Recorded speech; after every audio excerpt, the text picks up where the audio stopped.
Welcome to the podcast Women Ending War with me, Dr. Ilana Stockman, a Jewish American Israeli feminist author and anthropologist, and my co-host Eva Dalak, a Muslim Palestinian citizen of Israel, world-renowned expert in conflict transformation and peace activator. Together, we are here to demonstrate that there is another path, that peace is possible, and that women must lead the way. We are on a journey to activate peace. Thank you for being here with us.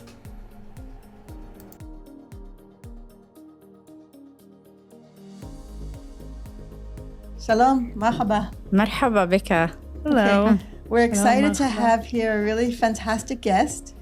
Her name is Becca Strobber, but you might know her as Becca Explains the Occupation. If you're on Instagram, your name is Becca Explains the Occupation. Yeah, someone just asked me if that was my last name. Strobber. Your real last name is Strobber. We'll call you Becca Explains the Occupation Strobber. Exactly. So welcome.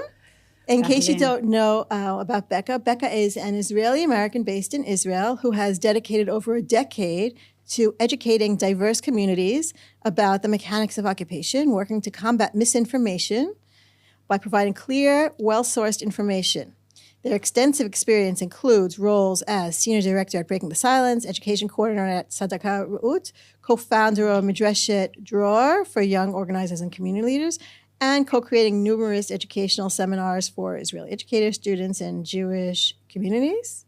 Becca collaborates closely with Palestinian community leaders from the West Bank and Israel, Israeli groups, and international Jewish communities, and through their work, they strive to build understanding and work towards a just, dignified, and equal future for Israelis and Palestinians. Welcome. Exciting to have you here. Thanks for having me. What a leader. Mm-hmm. So tell us a little bit, how did you get to be this? How did you get to be so involved in these activities? What brought you to this? Obviously, I think there were a lot of, paths that brought me to where I am right now. But I think, my family's from Jerusalem. I was born and raised in Philadelphia, but to a partially Jerusalem family. My family came in 1809 to Jerusalem. So they came before the Zionist movement. They were part of the fabric of the city. And I really grew up with the stories and kind of the pride of being a Jerusalemite. Oh, interesting. And I think that's someone, when you talk to Jerusalemites, Jewish, Palestinian, Armenian, there's a feeling of being a Jerusalemite, right? Mm-hmm. And so I carry that very proudly, very strongly. And I spent some time here, especially during my teenage years. And my family, a lot of my cousins were joining the army when I was in my late teens. And I was kind of debating, what should I do? The most common thing in the US is to go to university. And I really felt like I wanted to be part of a collective. I wasn't looking for the individual answer. My Jewish identity has always been very strong. And at the time, I think this felt like the place of the future of the Jewish people, but also on a much more close familial level. I wanted to explore that part of my identity that I felt so strong on, but hadn't actually lived here permanently at any point. I'd only visited. And I think really kind of a lot of the stories I took from my family growing up was it's important that there be a place where the Jewish people can be safe, but it's also important that that place be just, and that's kind of like a mixed, I think, upbringing of my Jerusalem family, who, by the way, later on joined like the Lehi and the Etzel. Like they definitely used means of violence to form a state, and I grew up on those stories as very heroic stories. And kind of between like the Reform synagogue that I grew up in Philadelphia that, talked a lot about tikkun olam, like fixing the earth, and focused a lot on justice within our own community, racial justice and equality. And so to me, it seemed like made a lot of sense to come here. And I've been here ever since. I'm 36, so it's actually been half my life at this point that I've lived here since I was 18. And I joined the army. I came, I did exactly what my cousins did. And I served 2 years as a shooting instructor. And looking back on it is really surprises people. Mm-hmm. Yeah. But I think that you understand injustice by carrying out injustice, or you understand injustice by feeling it on you, right? I carried it out. That's really the mission of Breaking the Silence, right? Is exactly that, is that the people who are carrying it out take a different perspective on it and understand. Yeah. That's hard. That is hard work. It's emotionally hard work. It's very hard because I think, I mean, obviously I can't compare it to what it's like to living under occupation, but this idea of basically saying, people often say, you know, of Breaking the Silence, that we're talking badly about other soldiers. We're not talking badly about other soldiers. We're soldiers who came and talked about what we did in order to say there actually is no moral way to control another people. And I'm not calling out others for doing it. I did it, right? Now, most of my time was spent in the shooting range, but I also, like many other people, spent a small amount of time guarding settlements. And when you guard settlements and you kind of, you know, you're standing in a settlement and it has no fence around it. And I'd been to a lot of settlements before. Some of my family is very, very active in the settlement movement, you know. So, you know, the year before I joined the army, I spent Passover, Pesach in Ktumim, you know, very common for me. And then realizing that a lot of these places, they don't have fences because the idea is that everything around us is ours, right? There's no start and end to it. And then being a soldier and not being given a single map, right? This place that I'm supposed to secure, where's the border, right? And getting commands not from your military commander, but from the settler who's supposed to be responsible for the security of the settlement, but is saying, well, we don't have a fence because all of this is ours, right? So I think those things at the time were, I can't say that there wasn't an aha moment in that, you know, but it was certainly a feeling of real discomfort. And also as a shooting instructor, I mean, I remember, you know, teaching soldiers, and the soldiers who I taught were infantry soldiers. So they, I would train them, and I would train them for a week, and all these other trainers would train them, and then they would go off. And you really train them for like war. You train them for warlike situations. But in my time, they mainly went into occupied territory, right? They mainly went into the West Bank. And I remember training soldiers, and we would wear these shirts. You only had to wear half a military uniform in my job. And then you got to wear these shirts. And these shirts were like unofficially passed down from instructor to instructor, soldier to soldier. And they would say things like 1 shot, 1 kill. And then you would have like a target and someone would be falling over, right? Or like so every breath you take, every move you make, I'll be watching you. I think looking back on it, the dehumanization became so clear to me. And there was one time where often you say fire, that's how you release the gun. Like the instructor says fire and the soldiers shoot the gun. But that gets really boring. You do that every day for weeks on end. That gets really boring. So you start coming up with other things, you know? And you start saying name of famous terrorists, you know? But like how many names of terrorists do we actually know? Like, you know, like Osama bin Laden and I don't know. Like how many do we actually know? And then Yasser Arafat, you know? And then Abbas. And I remember I said Abbas and then I ran out of names and I said Mickey Mouse. And the soldier turned to me and he gave me this look and he said, "You want to kill Mickey Mouse?" And I thought to myself, do I want to kill Abbas? Like, is that okay? That didn't bother him, but that really made me pause. And, you know, so I had a lot of moments like that.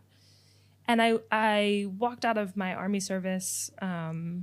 This was in 2010, I finished, and I just started getting involved. It was the first time that I was a citizen in the country, right? Like I moved here and I immediately enlisted. So it's the first time I was a citizen in the country. And I started realizing that it's hard to be a citizen and demand rights. That sounds like such an easy thing to say now, but it really was surprising to me. I volunteered at the Bar Noir, which is an LGBT youth bar, and there had been a shooting there 2 years before.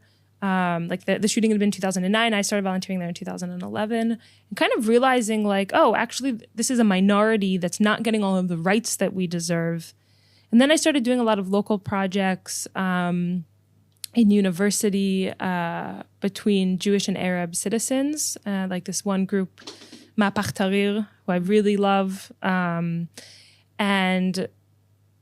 then I basically got a job at this human rights organization called Gisha.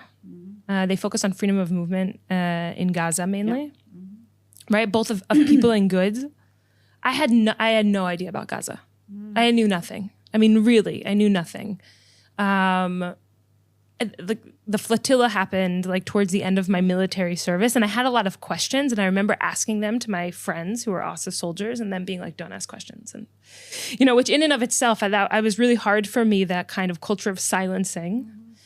And I worked there once a week, and then twice a week, and then 3 times a week, and it was a student job, and I was just answering phones. Right? Like I didn't have an important job there. I was replacing someone who was getting a degree, and I was like the secretary. But people would constantly be calling from Gaza.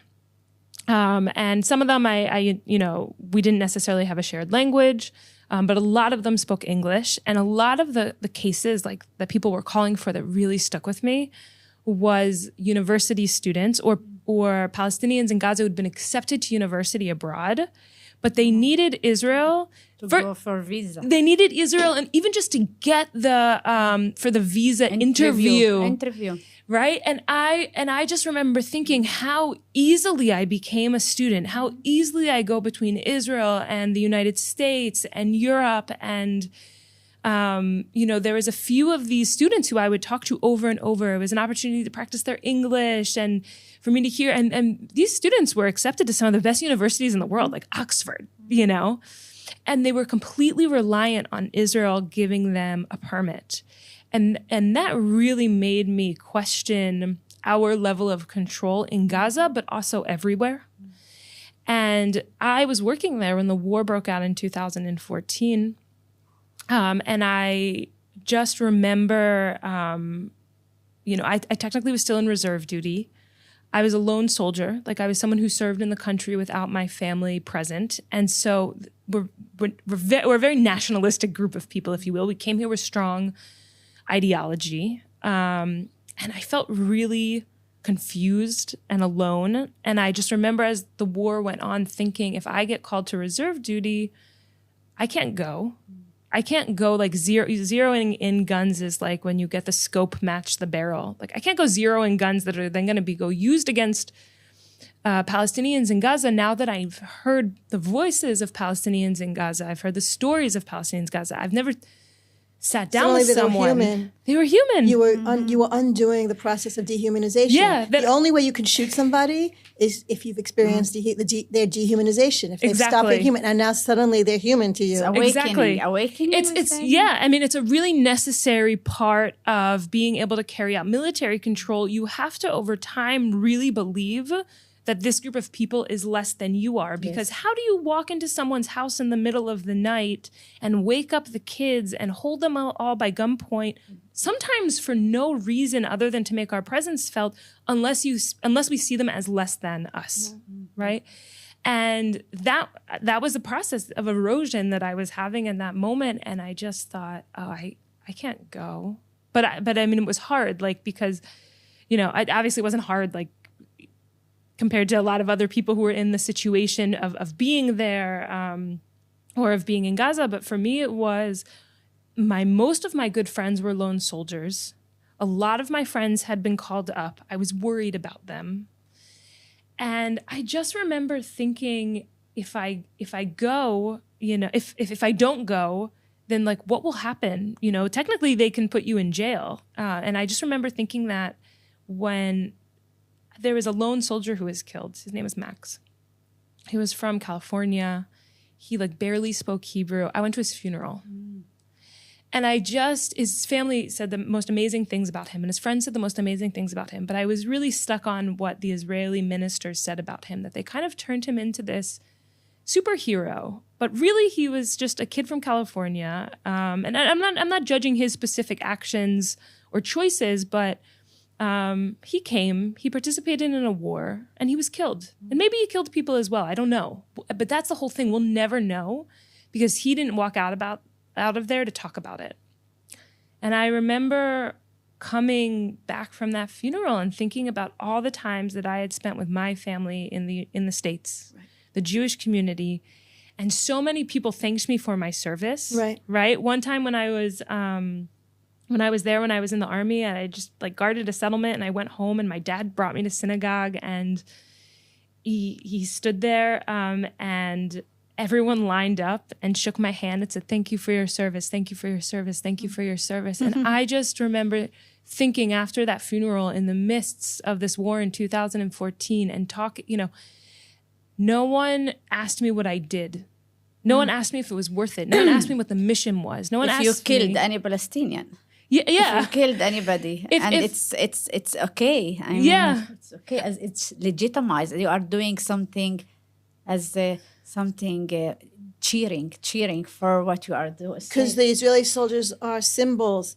Even the Israeli soldiers aren't human in a certain way, that they're just symbols of like an idealized version of reality. It's not about actual reality. They're not. It's not.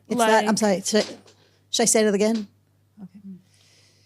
They're really not. I think that I now have a lot of good friends who served in that war, who speak out against the war in Gaza right now, and who have been speaking out against the occupation, the long-term occupation, the wars that have happened since then. And I once was with my friend on a panel in St. Louis, and this was with Breaking the Silence, and we were all lone soldiers. We all flew to the States to do panels in synagogues in the United States. And my friend lost someone. His friend, a fellow soldier, was killed next to him during that war. And the Jewish community that we were speaking to was very conservative. They really didn't want us there. There was a lot of trolling and anger. And I remember him speaking so beautifully and hearing from the audience, it's a shame that he died and not you. Wow. Right. I mean, and I still think like how brave it was of him to go and speak. He's been through much more than I have, He's participated in a war. I never participated in a war. I don't think you need to participate in a war to speak out, of course, but I think emotionally. And yeah, so I remember coming back and thinking, once the war started, if up until that moment at work, constantly phones were off the hook because so many people need permits to travel. And it's such a basic access to rights, right? It's amazing what you can't do when you can't travel. The phone didn't go off at all. No one called for like 3 weeks. There was, I think, 1 or 2 calls of people calling from outside of Gaza, trying to get their family out of Gaza. And we had no way to help. All of the borders were closed. And that silence was so deafening. And I just remember having conversations with people during it. Fellow Israelis, of them saying, well, everything we're doing for security. Mm-hmm. And I said, well, a lot of the stuff that we do in Gaza actually is not for security. Did you know that we limited the amount of calories that went into Gaza between 2007 and 2010? Or do you know that you actually can't travel outside of Gaza unless you have, like the rule is you can't travel at all unless you have a specific permit for a specific criteria to leave Gaza, which is the opposite as to how we live our lives, right? All of us can travel unless we're blacklisted for some specific reason, right? But the default is that we can travel. Well, not in Gaza. The default is you can't travel unless you fit a very specific criteria. And at the time, one of the criteria was if you live in Gaza and your family is in Israel or the West Bank, and something like 1/3 of Palestinians in Gaza have family in Israel and the West Bank. So travel is a genuine, need for many reasons, but also for family reunification. And I just remember telling people, someone said to me, everything we do is for security reasons. And I said, well, why can someone go and visit their sick sister in the West Bank if she's dying, right? But because she's a first-degree relative, but you can't go visit a second-degree relative to do the same. She can't visit her grandmother in the West Bank. Or she can't go mourn with her sister if her sister's husband dies, because it's not in the criteria. No one claims it's for security. And then you have people saying, oh, well, but they didn't know that piece of information existed. And now all of a sudden, that piece of information, they just very quickly adapted it into the way that they're seeing the situation. Meaning the new information did nothing to change their minds. Can I go back to something that you said? I have like a whole bunch of questions. Yeah, I mean, we want to breathe a little bit, because also for me, Becca, you reflected a lot of content, how society can occupy other people for 67, and feel okay, and do not have any, their moral is not checked. How like you took us for a lot of hard content. I also, as Palestinian, I need to breathe and to think when you were talking about as a soldier. You need a trigger warning. We should have started this with a trigger warning. I know. I'm sorry. This is enriching. I want to. It's very hard for me to listen, but at the same time, I think it's credibly very important, because you are telling us through your story what is it. How is it a culture of occupier and settler colonialism can function in a few years, and like this long years, and the people will feel okay with that, and people will cooperate in a way of that they are cooperating with the killing, with occupying, with controlling other people without any questioning that, because the other side is a monster. And because we are convinced that our security is what's matter, and we are, and this gives us excuse to do anything. Right. You label it security. You put the label security. You put the label terrorist, and then everything becomes okay. Exactly. Even and not to question anything. And you are telling us that we cannot question. It will be more powerful to question when you are part of the system and you are exposed to all this injustice that going on, all this violation that going on. And also another, there are a lot of details. Wow. And also all this that Israelis and also in the world doesn't know what means occupation, what means Israeli controlling every aspects of the daily life of the Palestinians. They don't know that. And you need to explain for them through examples, as you are saying for me. And all this narrative of the Israelis about Gaza, but we evacuated Gaza. We left Gaza since 2006, since 2005. But you having a siege on Gaza since 2005. What means a siege? A siege means that you control what Palestinians in Gaza eat each day. You control that their dreams are deleted because they cannot go and study abroad because you are not giving them permit to go just for interview. You just control every aspect in their life. And most of the Israeli don't know that, or they don't want to know that. And there is also a manipulation and a certain way that don't want them to know that. So also the information that are giving to them is certain information in order to ensure that they are cooperating with the occupation and with the oppression of Gaza and also the West Bank and East Jerusalem. So I think wow. Also the thing about the food really, because when you said they're controlling calories, between 2007 and 2010, calories they were measuring food based on. Basically, there basically was a mathematical equation of how many calories were needed to eat. You can look it up. It's called the red lines. It was a piece of information that Gisha actually uncovered, I think around 2000 and a little bit after the process stopped. And is it happening now? There's a lot of talk about the starvation strategy. But it looks different now. Now it's more oppression, more cruel thing toward Gaza. But I would like to go back a little bit for what you created, and we'll speak about Gaza. But you are exposing now the Israeli for a different reality. But you are saying also, even if you expose them to this reality, it doesn't do anything for them. It doesn't touch the mind or the heart. Yeah. So that's what basically I'll say that kind of like that moment, that whole entire war in 2014, for me, that was a game changer. That war decided the rest of my life, I think, in many ways, because I was sitting there having conversations with people. I was seeing the level of anger grow, also the level of fear. I mean, like I don't want to only paint us Israelis as monsters. There's genuine fear that people experience, and genuine loss.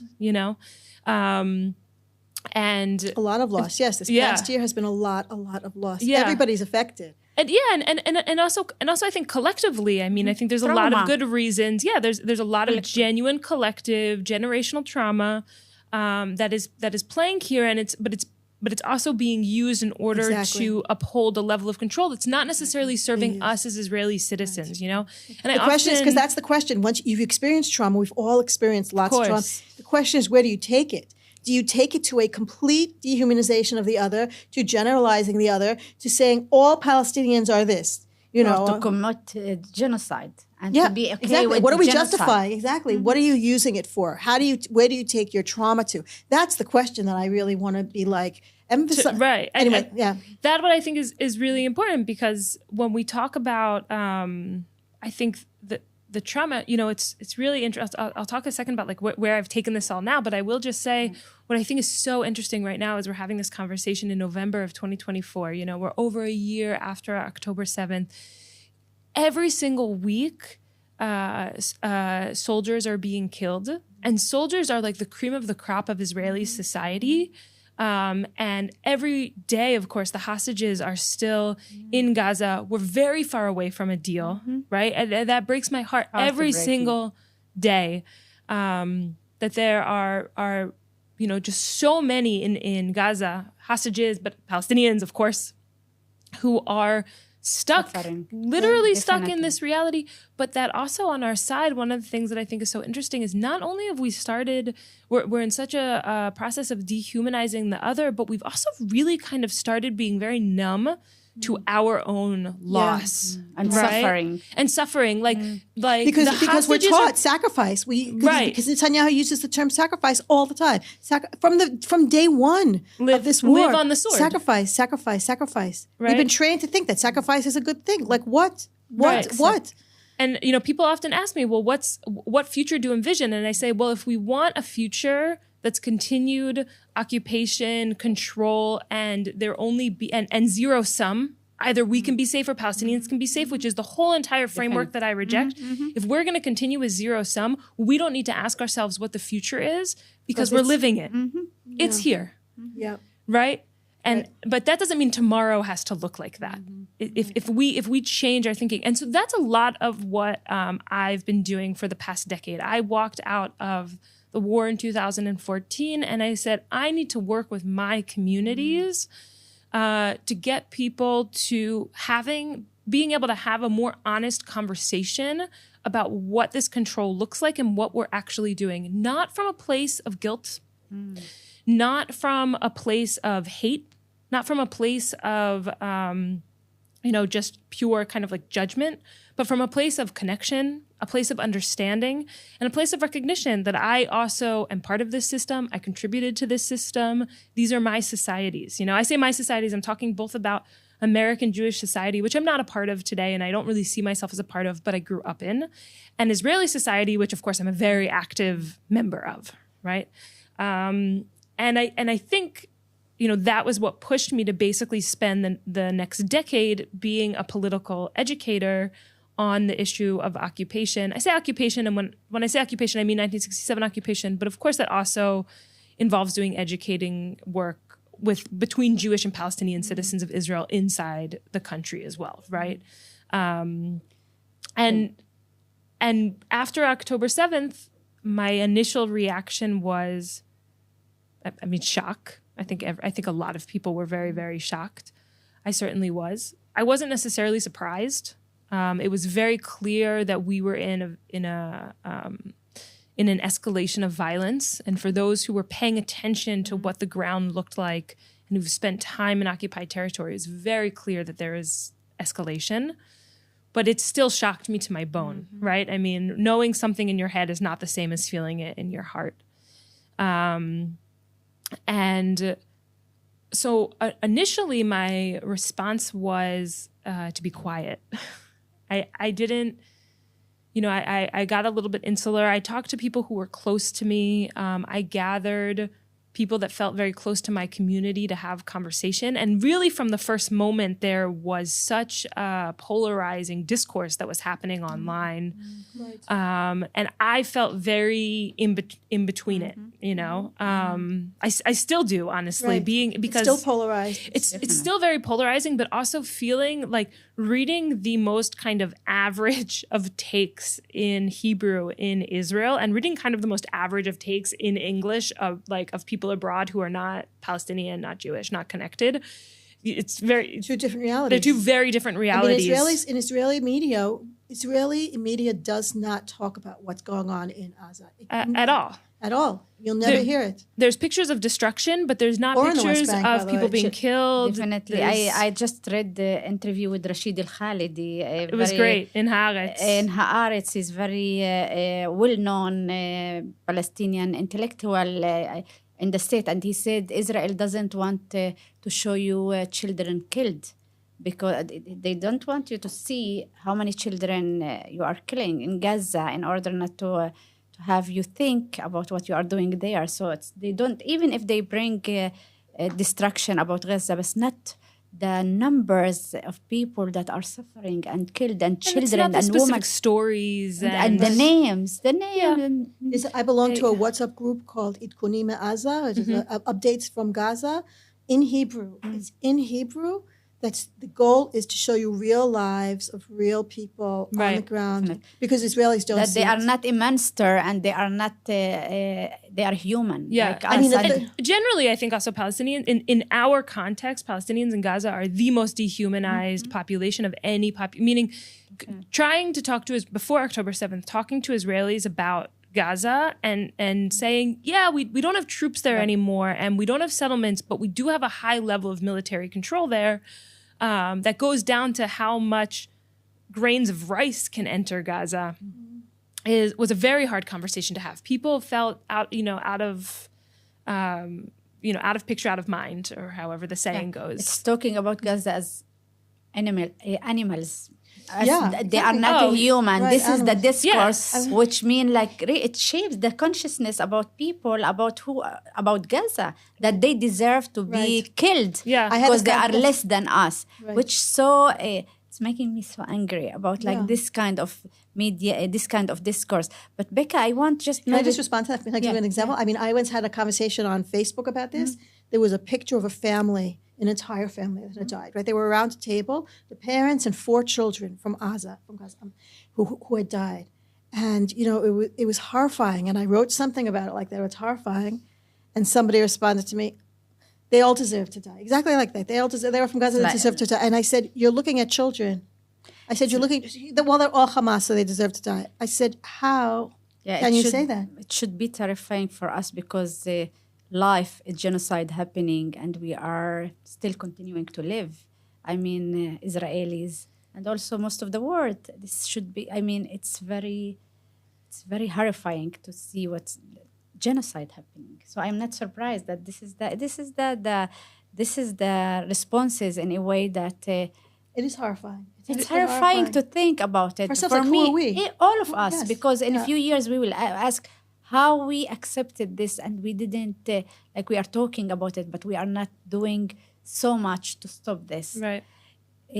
Becca, can we return back to see what's the responses of the Israeli society of what you are doing? Because I think it's important to see is there an impact for that? Because you are you were awakening, you started to see a different reality and you are helping them to see different reality. For sure. Yeah, absolutely. I think that impact on a societal level is hard to measure because no matter the work that I'm doing, that's mainly educational work and organizing on the ground in places like the West Bank, it's hard to measure it when you look at all of Israeli society. Israeli society is going to the right. Things have gotten much worse in the discourse since October 7th. Things always get worse in the discourse following conflict with Gaza. That was true in 2014. It was true in 2020, right? Every time it gets 2021. 2021. Every time it gets worse. But I have found, at least in the people that I've made an effort to work with, that absolutely there is a change. And I think there's a few things that are really important. And I think you can see this on the Instagram. So I opened this Instagram about actually a year ago this week. Really? Wow. It's only a year? It's only been a year. I opened it on, it started out sometime around almost a year ago to the day. I got to a point where I wasn't responding to anyone's stories on Instagram. Doesn't matter what they wrote. I didn't respond, even though a lot of it contained it was just full of misinformation, right? But my blood really started to boil around the hostage deal that happened exactly a year ago. And my blood started to boil around it, mainly because there was this idea that, this kind of narrative of they're releasing hostages and we're releasing terrorists, right? And there was two reasons why it really bothered me. The first is that this was a narrative that was put out to try and stop a hostage deal. And a hostage deal was and continues to be important. I think that, people always have this talking point, Israel has a right to defend itself. No, Israel has a requirement to defend its citizens and its civilians. And by leaving the hostages in Gaza, and on October 7th, it failed to do that. Yeah. It failed to do that. And we need to reframe that conversation. What does the state owe us as citizens, right? Yeah. We give ourselves as citizens. The state owes us protection and security, and the ability also to live a normal, healthy life, right? And by the way, it owes that to everyone it controls, which at this point is everyone between the river to the sea. Right. But the other thing that really bothered me about it... Can I just say about that? Can I say just about that? Is that, you sometimes hear when I say, I post all the time, release the, bring back the hostages now, ceasefire. I post all those things all the time. And sometimes I'll get back that response, well, what about the security of Israel? It's not so, it's complicated because to release the hostages, what about the security of the people? And I'm like, when did the hostages stop being people? Right. Like somebody once wrote to me, like, how is a return of the hostages going to help Israelis? So I was like, are you kidding me? Are you kidding me? How will it help them? Aren't they also people that deserve, So it's like crazy. I said, how did the hostages... about security. But how did the hostages stop being like people also? Right. It's because it's the difference of talking about, like to your point, it's the difference of talking about the security of the state apparatus, right? What's upholding the state's control to the security of Israelis. And I often say you can support Israelis or you can support right now the Israeli government and to an extent the Israeli state. It's not just the government, but you can't support both at the same time, right? But the other thing that really, really bothered me about this conversation, and this, really got to me was, I spent a lot of time in Hebron and in Masaferiata in the South Hebron Hills. I have for the past decade been going to those two places as an organizer with Breaking the Silence. I lead tours there. And I have a lot of relationships with people who I know, who are in jail now, probably. Some of them, and some of them are friends, meaning I think we've really developed personal relations. And some of them aren't necessarily, are more kind of, we're partners fighting for the same future. But either way, these people are they're important to me, Isa is important to me, Mohanad is important to me, Izat is important to me, Samiha you got to know Palestinian not through your gun. Exactly. You started to know Palestinian through partnership. Yeah. Partnership for a shared future. This is totally different lens. It's very different. And I knew that a lot of the Palestinians who were going to be released were Palestinians under the age of 18 who were arrested for throwing, like the army arrested them for throwing stones, but a lot of them... in the exchange deal? In the exchange deal. They are not the terrorists as the narrative about them. Yes, right? And now maybe some of them threw stones. A lot of them probably didn't even, right? Now, I also think throwing stones is not something... Throwing stones at soldiers come into Hebron in a place where they have no business being in, and 14-year-old kids throw stones at them. Get out of there. Right? Like, meaning it's not, I'm a nonviolent activist. I've never picked up a stone. I'll never pick up a stone. I don't agree with it, but let's put things in proportion for a second. But the reality is that most of the Palestinians who I know who were arrested as children didn't do anything except exist near a settlement. Their homes are next to a settlement. They went to school next to a settlement. They walked next to a settlement. They picked a kub, I don't know how you say it in English, this like plant next to a settlement, and that got them arrested. I know kids as young as 8 who have been arrested for that. So and their fault is to be a Palestinian living in your home. Their fault is to be a Palestinian existing. So your future existing. is that you will be in prison. Exactly. This reality. And I think it's Military Court Watch has an amazing statistic that, of course, I'm now going to get wrong now that I'm trying to quote it, but I think they put it at, fact check me after, 85% of children arrested are arrested within a kilometer of a settlement. That tells you, right? And when you look at security as zero sum, that Palestinians even approaching a settlement is suspicious, which I can tell you as someone who guarded settlements, it is. That's how we're trained to see everything as a potential threat. Everything is potentially suspicious. It's not that we think that every 18-year-old kid is a terrorist in the army, right? But everything is potentially suspicious. It's like the story of Bassam from Combatants for Peace from Paragon. You know the book Paragon? Yes. So Paragon tells the story of Bassam and his 8-year-old daughter. And his 8-year-old daughter was, shot while she was buying candy. She was in the store. She walked out of the store and was buying candy. And the army worked so hard to change that narrative to try to make it like somehow this 8-year-old girl with candy deserved to die. Yeah, and that's like a really dramatic ending, But I know a lot of kids who, it never makes the news. They're 13-year-old, 14-year-old. They've been arrested. They get released a few hours later. I remember a few kids getting arrested a few years back in Masaf El-Yata in the South Hebron Hills near Chavat Ma'on, which is a very violent settler outpost. And the army drove them into Chavat Ma'on, the place that attacks these kids. The army drove them in there, and their parents had no idea where they were, had no idea what's happening to them. They hadn't been handed over to the police yet. Imagine that fear. And so I felt really upset at this idea that that we're calling these kids terrorists. That's really the language. Give me a break. As soon as you give the label, that's it. Anything can happen. You see it in the media also. Like the media will be like, "Oh, a terrorist was killed." A terrorist came. And as soon as you put the label on, it doesn't matter what happens to them. Right. Like they deserve whatever it is. And in practicality, there were 3 women who were charged and found guilty. I believe 2 or 3 women who were charged and found guilty of terror, who were released in that deal. 3. 3 out of... 3 out of I don't remember the number, but I think it was over 400.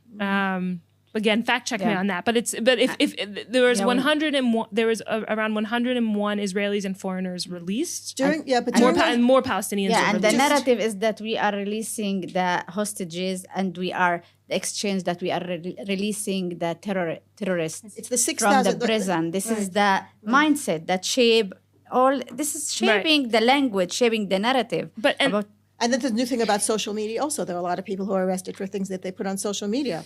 Also, yes, that's been even going on for years, but within the country, with Palestinian citizens of Israel, it's been getting much, there was a huge increase after October 7th. And by the way, some of the women, this is actually crazy. Increase in arrests, meaning? The arrests were increased for Palestinian citizens of Israel. And some of the women who were released in that deal are Palestinian citizens of Israel who shared something on social media, who have nothing to do with Hamas, and they're now basically considered part of Hamas for the fact that the state decided to release them. What are they connected to Hamas? They're Palestinian citizens of Israel. They're citizens of this state who were arrested for the most part unjustly, right? Meaning of all the arrests that happened, I think there were only 2 or 3 cases that were even considered to possibly actually be calling for violence against Jewish Israelis. The rest were not, right? Or were maybe showing an empathetic side towards what was happening in Gaza. And a few of them were released in this deal, which is not talked about, but an insane standard that was set. Insane. I will not expand about it, but definitely it's an issue that should be also talking about how these normal student or woman became in the list of the terrorists as Palestinian citizen, as part of the agenda to categorize Palestinian citizens of Israel as internal enemies. Right. This is the agenda. Like you use every aspect to categorize them that they are our enemies. But these women probably put symbol or something in the Instagram that you are talking about. And it was people who put stories on Instagram, right? And they ended to be part of the list of the, like, as if they are affiliated with Hamas. Exactly. Which they are not. Which they're not. Like the story of the dancing teacher. There was a teacher. Who was recently arrested. Yeah. So she didn't even post it. TikTok automatically posted something and said it was October 7th and I showed a picture of her dancing. She didn't even know that TikTok had done that. And they said, oh, she's dancing about October 7th. And then she's like, it's part of categorization also in the Palestinians inside Israel, building around them a narrative that they are our enemies. Right. That's a big, Ben Gvir is pushing this also. Like Ben Gvir is really emphasizing the whole enemy of the state thing. In general, I think if we go back to looking at the system of it, which for me is really important because as I actually get a lot of excuse my language, but a lot of shit for this on Instagram. Yeah, tell us a little bit about the reaction. So one of the things that I get a lot of, I get a lot of angry people in my DMs about is especially people abroad that I call for equality, meaning that of course, I believe that Israeli Jews have the right to be here. We have the right to stay here. What we don't have a right to is supremacy, but we have a right to be here. And this is, I think that we would all be a lot better off if we look at the reality in which there are 7 million Jewish Israelis here. There are 7 million Palestinians, citizens of Israel, from East Jerusalem, West Bank, Gaza. 7 million, we're half Jewish here. We are half Palestinian here. And we need to find a way to live here together. Our future is shared. It has to be. That is the only way forward, right? And I mean, even you mentioned Rashid Khalidi's interview, right? I think he says that there's no other home for the Jewish people to go back to, And certainly, I'm not a product of none of my grandparents were in the Holocaust. That we were already kind of here in Jerusalem or in other areas in the world. But for many who were, I mean, people genuinely came here as refugees, right? The issue is not people being here. The issue is the state structure, right? That preferences one group over another group between all of the areas between the river to the sea, though my specific focus generally is on the 1967 occupation. So I get a lot of kind of like criticism for calling for equality. Even its basic value, basic human value, equality. I think we're seeing a lot of radicalization on a lot of sides, and you can really see a mirror of some of the radicalization that you're seeing amongst Jewish diaspora communities, definitely also in Israel, but you can also see in maybe to an extent Palestinian diaspora communities as well, but definitely also people who are not connected at all, which is that, ending Jewish supremacy means kicking out the Jewish people, right?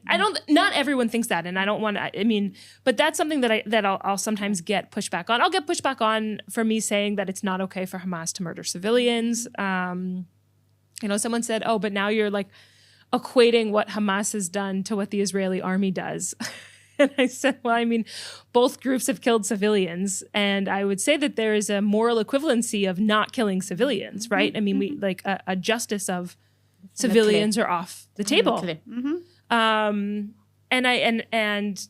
which is also hard. It's hard for Israelis to hear this. Right after October 7th, when you're seeing all of these children being killed in Gaza, I would say things on social media like, okay, we because people would post about how terrible October 7th was because entire families were killed, which is true. October 7th was terrible.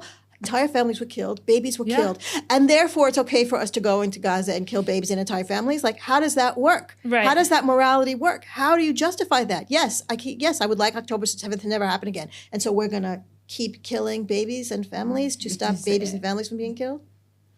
Okay. So, Becca, you are... I know that you want to continue, but you are basically, it's the challenge of bringing a moral discourse even toward both sides. Like, because Palestinians in the diaspora will criticize you, and also Israelis will criticize you. And all this issue that if we say anything about the suffer of Palestinian or Israeli, that as if you are making equality between their power.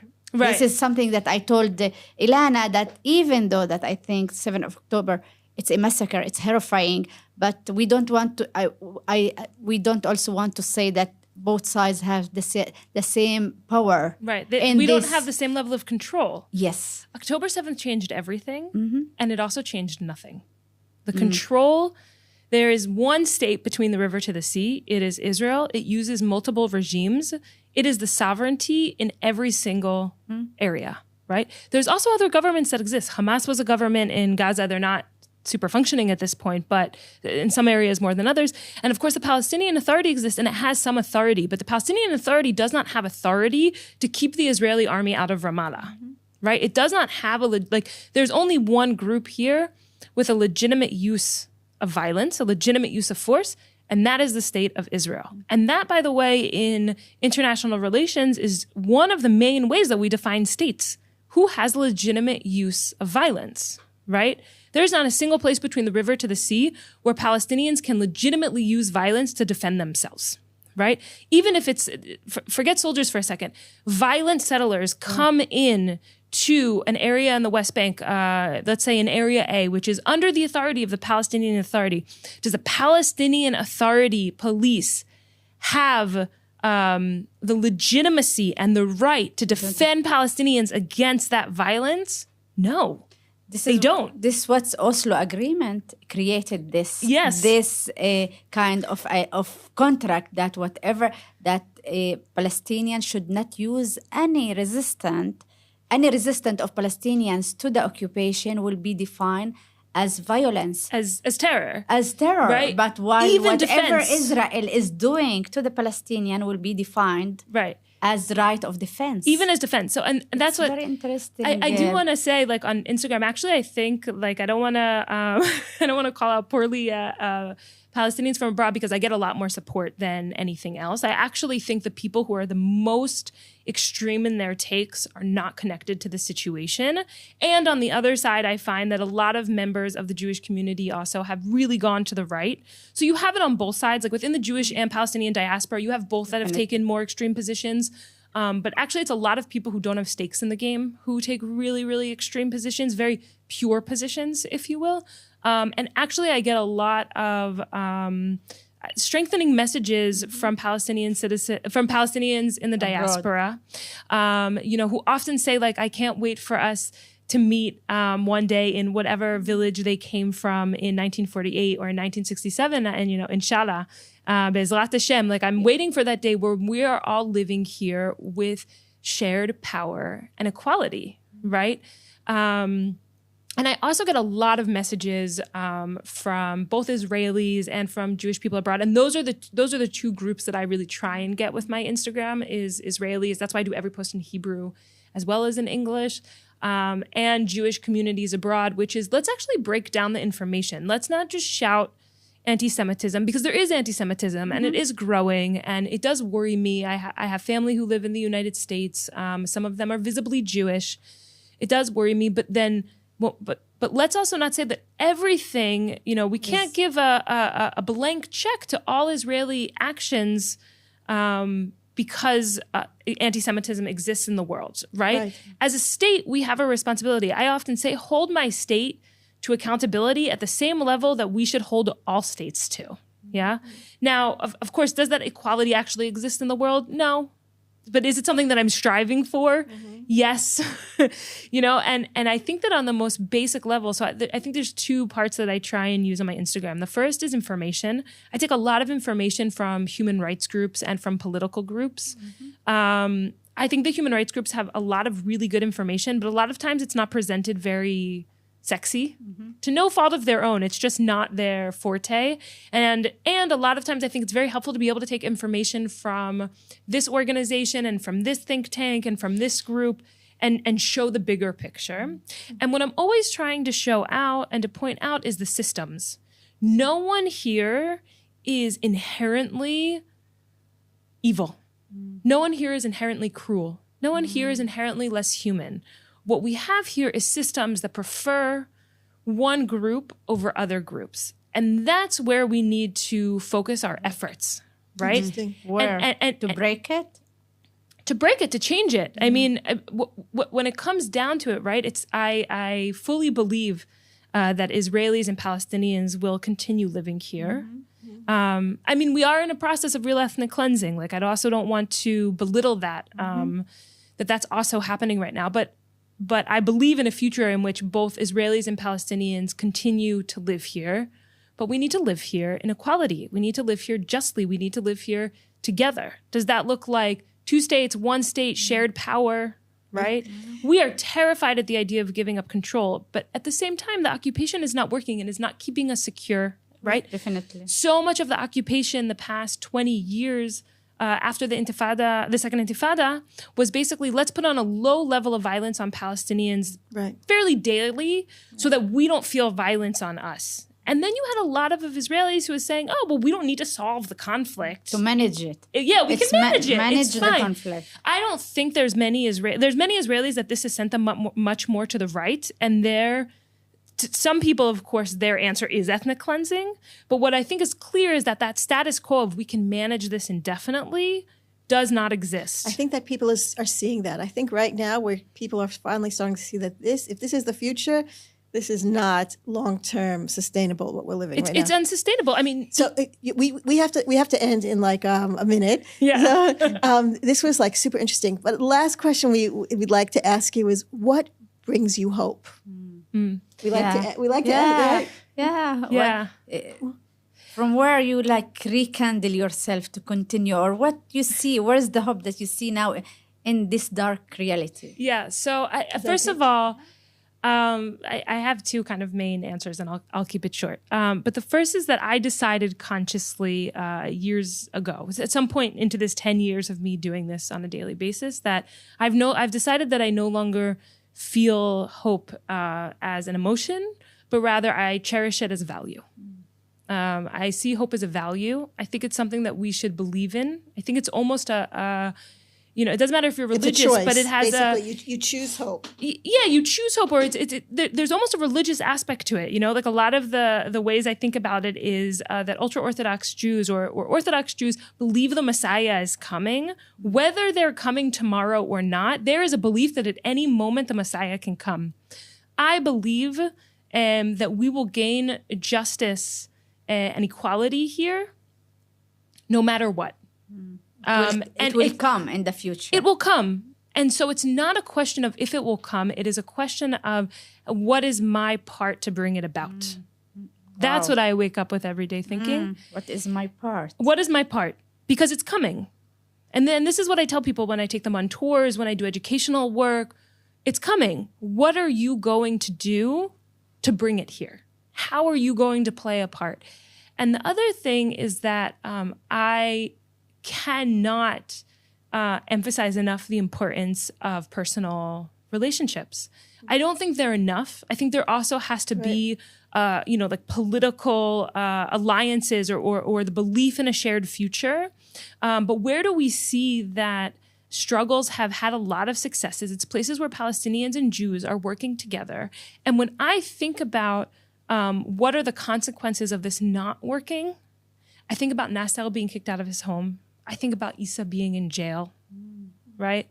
And what I think about the future is Nasser being able to put down the cause of human rights for a few years, open up like a B&B in Susia, and just like have a nice little life for a few years, And I think about Isa taking people on tours who are in conflict regions and teaching them how they use nonviolent resistance to leave to get out of our conflict, right?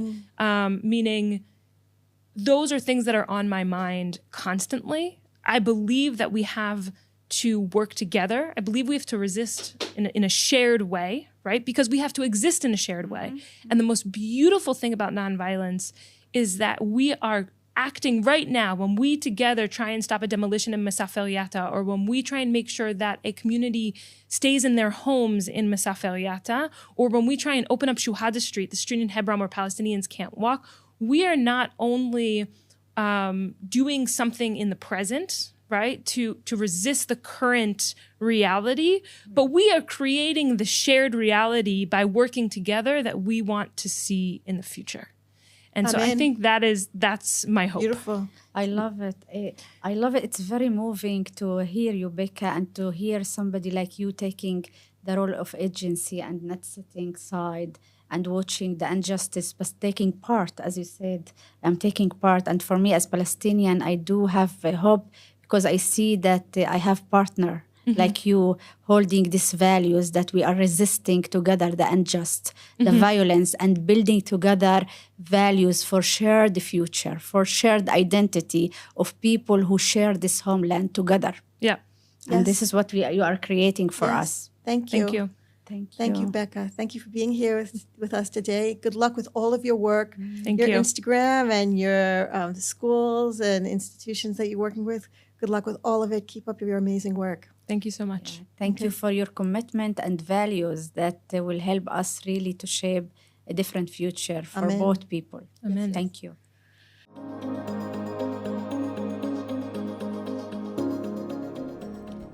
You've been listening to the podcast Women Ending War. I'm Dr. Ilana Stockman, and my co-host is Eva Dalak. If you like this, please subscribe, share, like, and comment. Links to our channels on YouTube, Spotify, and Apple are below. Follow us on Facebook, Instagram, and Substack. And please consider supporting us financially.